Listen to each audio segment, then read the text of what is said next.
realizing the 19th love theory. Okay. What's the 19 love story or theory? Okay. The myth facts. Don't. Okay. Is this recording? Yes, that's recording. Cut that out. All right. Okay, Biggs. That's not the point of this episode. Hello. Okay. All right. Ready, set, go. Hey guys, welcome back to Unfiltered with JJ. Jordan. Hi guys, welcome back to another episode of Unfiltered with me and Biggs Helfenbein, aka Miranda. Only certain people can call her Biggs though. Mm-hmm. Okay, so basically, long story short, me and Biggs have been here at school for 4 years together playing lacrosse, and we've never lived with each other until this year. But as you may know, like, people transfer and leave for whatever reasons maybe, and me and Biggs and two others of our teammates have been here the entire time. So I thought it would be fun to bring Biggs on to kind of give the rundown of, like, who are you smiling at? I don't know, just smiling. So we are going to kind of like rehash a little bit of our past 4 years, give some advice, and yeah, talk about how much we love living together. So Biggs, when you first met me freshman year during move-in, when you were moving in, what did you think of me?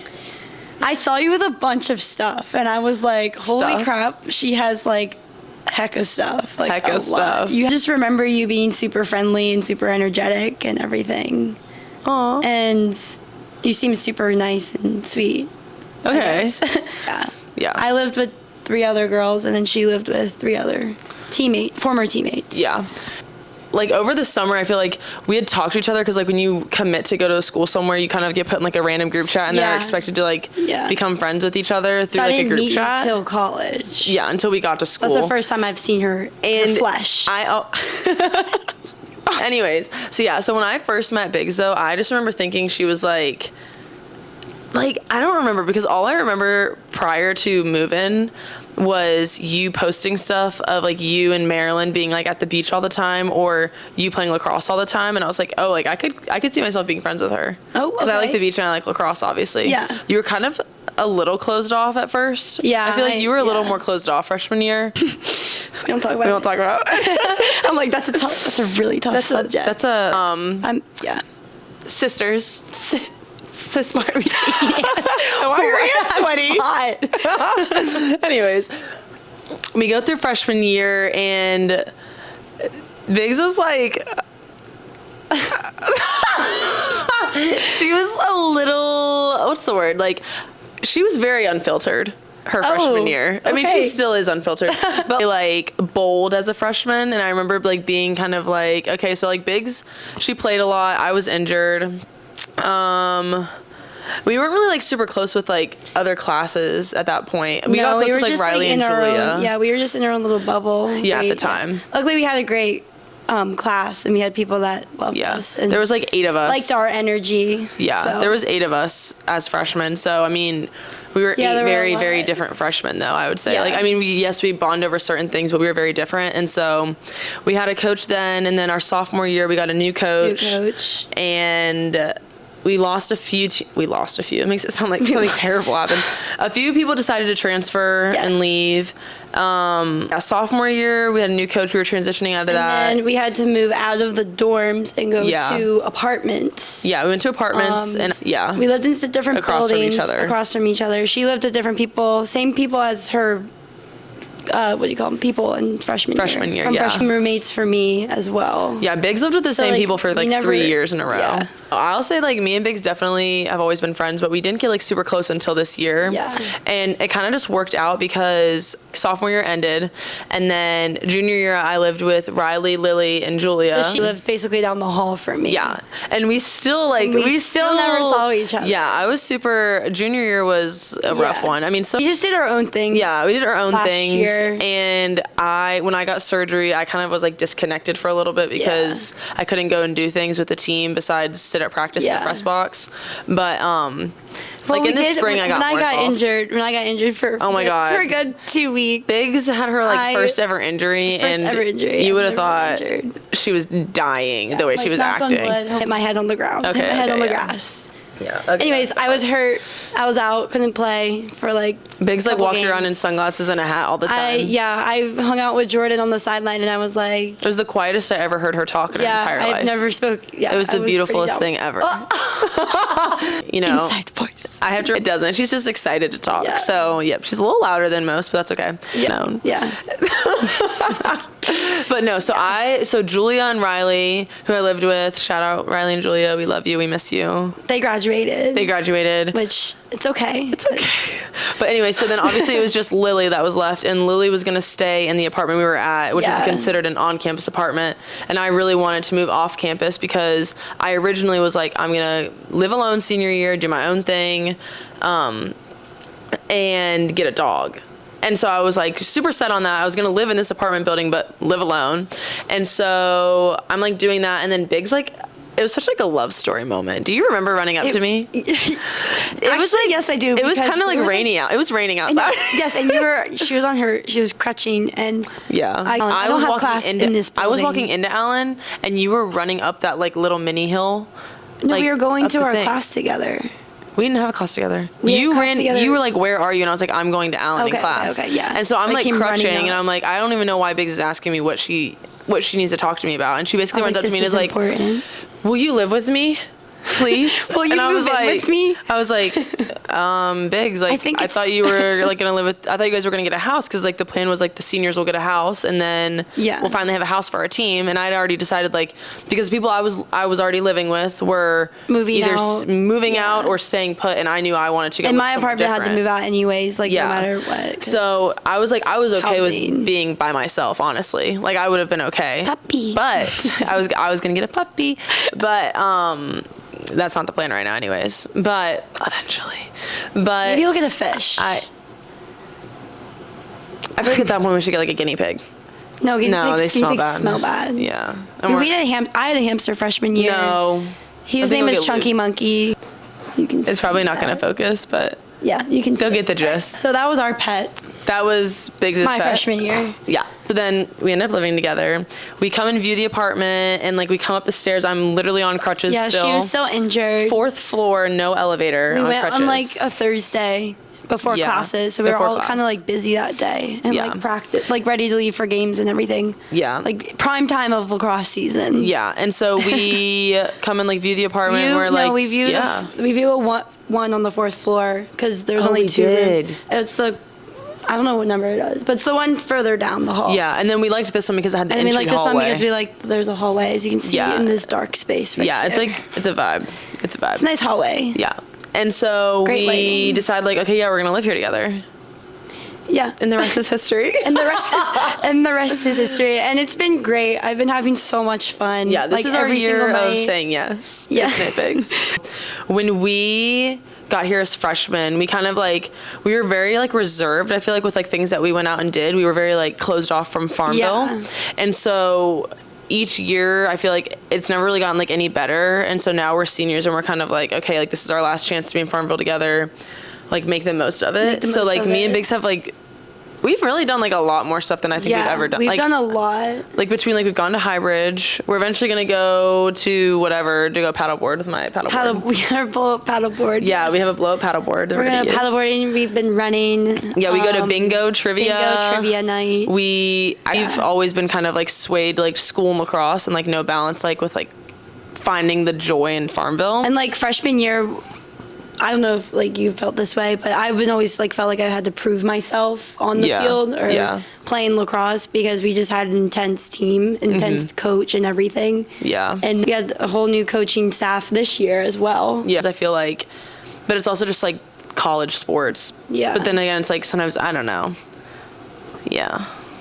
Dang. Yeah. I just thought about how much change we've had because we've even had like different team doctors. Yeah. Like I know that because of my hip stuff. Different lift coaches too. Different lift coaches. Different ADs. But yeah. Okay, Biggs, if you could give little Biggs any advice, like when you're like going through the recruiting process. For like anyone who's like watching and is like younger and is going through a recruiting process, what is something you would give yourself advice before you commit to go somewhere? Now that you've like almost been through 4 years of college lacrosse. I I would say look at your options and see what they have to offer. Like, for example, I'm gonna use myself as an example. Perfect. I wanted to play all 4 years. Yeah. I wanted to start all 4 years, which luckily I have earned that, and I'm playing all 4 years. And knock on wood, I don't get hurt. Jesus Christ, Meg. And like, just look for a program that gives you what you want. Like, if you have that major that you're interested in and they have that, and they have lacrosse there, and like, let's say it's not a top 10 program. Like, it doesn't have to be a top 10 program. Yeah. Like, that's your decision if you want to do top 10. But if you want to play all 4 years and also earn a degree that you're interested in, or major, whatever, like, pursue that. I chose Longwood because it was such a small, like, we had a small team coming in, and my coach was our recruiter coach, our coach that recruited us, sorry, the former coaches. She told me I was going to play all 4 years, and I took that to heart, and I was like, okay, I'm going to prove myself that I can earn 4 years of playing college lacrosse at the highest level. And so, yeah, I'm here. So, if that makes sense. No, it does. And I think that, like, something I would tell myself, too, is to kind of, like, putting yourself, like, in your forward shoes, like, what you're going to be dealing. You want to look at, like, the whole 4 years in general. And I think something that people don't realize when they're making that commitment is that, like, things are going to happen. Like, for me, I never thought I would have to sit out for 2 years because of my hip. And I think that that's kind of like a story within itself as to why you shouldn't just pick a school because of a sport, because if that gets taken away from you, whether it's in your control or not in your control, you want to be able to stay and not have to leave all your friends and like have to remake classes and things like that. Yeah. And I think that for me, I like came in as a business major and I was like, oh, I'm just going to get a business degree so I can start a lacrosse club. I also came in as a criminal justice major. Really? Yes, for 1 semester. And I was like, no, I need to go bio. Yeah. Like, I should have just went bio straight I do remember you being a criminal justice now that you say that. But you wanted to be like, what, a police officer? No. A detective? No. What'd you want to be? Forensic scientist. What? Who on our team wanted to be a... Kenny wants to be that. Oh. Shout out Kendra. Hi, Ken. Hey, Kenny. No, but I mean, I think that it's just like when you're going through that decision-making process, it's so easy in the moment to be thinking about your feelings on signing day and what it's going to look like on the like Instagram posts that you make or anything of that sort, honestly, like what people are going to think of you. But coming from people who are like sitting here now, it's like so much more than just an Instagram post, and it's so much more than being able to say like, oh yeah, I went D1 or oh yeah, I went D2, D3, D whatever. Like it doesn't, like that stuff is so materialistic. It's what you put into it as well. Yeah, like, and it's like it's what you make of it too. What you make of it. We are in the town of Farmville, and like anyone who hears about Farmville, they're like, what is there to do in Farmville? And I would have said the same thing up until like last year, and I'm finally like taking the time to see what there is more to offer. And now it's like, I started a podcast, I have an on-campus job, I get to work with like whatever team wants a video, or now I'm going to work with sororities and help make their videos, and on top of that I'm still getting to play lacrosse and get my education, and I'm on track to graduate, even though like things came up that I didn't expect to come up. Also, I have another one. Don't rush the decision too, because usually like recruiting, it does start early. Like some people get recruited like September 1st and they commit super quick and they know where to go. Yeah. Like that's because they're on their whole different page, on a whole different story page, whatever. Yeah, their timeline's a little different. Their timeline's way different than your own. I committed pretty kind of late, mid. I committed December. Were you before or after? Was I like one of the later ones? You were kind of, I was like, I was December. Middle. I was between like three different schools. Yeah. And so, I never, and also, I never really thought these girls would be my best friends. Like I would call, like I still call them every day. Yes, they're going to be at my wedding. No, but I think that's like something to like take away too, is like in college you're like, we joke about it all the time, but like sorry. What were you gonna say? Like I think it's like so important though to like put time into your friendships, because you are like, I have seen it happen with like my friends who've already graduated, and like I still keep up with Julia and Riley, who were like my best friends like throughout their time here too. And it's like crazy when I like text someone like Julia, who has like a grown woman job now, like she's like doing like clinical stuff, and I'm like, oh my gosh, like her life is so different compared to like mine right now. But that's like, who knows where I'm going to be next year, if I'm going to be in grad school or at a job or still playing lacrosse. But then it's like, same goes for you. Like, you're going to be in PA school. And it's crazy to think, like, our life, like, our day-to-day lives are going to be completely different. Like, there will be no 6 a.m. wake up for practice, go to class, rush to D Hall, go to lift, go to film. Biggs, are you awake? Yeah, Biggs has, like, a really hard time, like, making it clear that she's awake. And so the one time I didn't make sure she was awake, her alarm didn't go off. So let's do one more question. Okay. Let's see. All right. So when you think about all of the change that we've gone through. Okay. And you think about like the different coaches, the different styles of coaching, and the styles of like our schedules, what do you think was the hardest thing to adjust to, and how did you adjust? Hardest thing to adjust to in lacrosse, or like in... It could be lacrosse, but also it could be just like college. I think like being a student athlete should be like the vibe of that question. I think like quick turnarounds of practices and like lifts and games. Like when we're in season, it's like Monday, Tuesday practice, Wednesday game, Thursday, Friday practice, Saturday game, Sunday off or recovery day. Yeah. And then lifts will have like Monday, Wednesday, Fridays lifts, and then practice, and then you have to eat, do homework, everything, and then you have morning practice on Tuesday morning. Like, it's just a quick turnaround. You only have like, I don't want to say like 10 hours of your time, and then you have practice again. Yeah. So I would say the quick turnarounds of adjusting to it, and then you just have to commit and adjust. Yeah, you literally have no choice but to adjust. You really have. It holds you accountable. Yeah, we have to show up with like the same energy and practice how we play. So yeah, I mean, you have closing advice to anyone who's what's some Miranda Helfenbein advice for like anyone who's like going through their 4 years right now?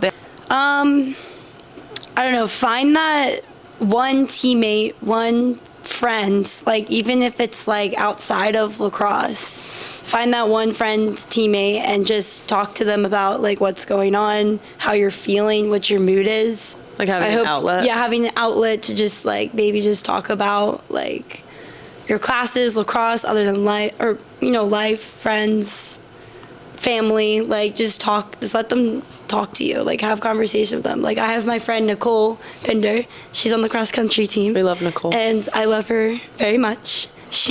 Her and I talk a lot. Like we talk about anything, and we don't talk about just lacrosse or talk about just like our issues, or just because we're the same major, we don't talk about just our major. Like we'll talk about anything. Yeah. Like, and she'll like make sure I'm okay, I'll make sure she's okay when like something happens. Stuff like that. So that could be really helpful for someone, I would say. Like Jordan and I usually, like, we can read each other's moods pretty well, so we know what's going on. So we'll be like, what's going on with you? Yeah. And like I can tell when Biggs is agitated. Yeah. And like I can tell when she's like that. But like for some people that aren't very open about that. Yeah. It can be hard to read. Maybe just like try to do that. Like open up to people. And then also if you see someone down or not looking like themselves, like you can go up to them and ask them how they are, or just have a great conversation with them. Oh, like we're having right now. Cheers. Cheers. Cheers. Okay. So that is. Do you feel like you enlightened the crowd? I feel like I enlightened the crowd. You Correct. Did? Good. Yes, Thanks. Good. Okay. All right. So that is the end of episode 2. I can't wait to. Peace. Can't wait to go edit this in my room. We'll be back. Well, I'll be back. Maybe you'll see me. Maybe, you know what, maybe we'll have Biggs make a guest appearance at the beginning of videos. You know what, we should do that. So I'll be back next Wednesday, and yeah, obviously you guys can follow me on TikTok, YouTube, Instagram, that's a lot Spotify. Of socials. Yeah, I'm Spotify. I am, like I said, I'm mobile. Spotify though. Spotify's crazy, I know. That's crazy. It's pretty official. All right, Biggs, tell your funniest joke to the camera. It's been real, it's been fun, it's been real fun. I'm like, hand hug to the end. No. Sisters? Please. I'm like,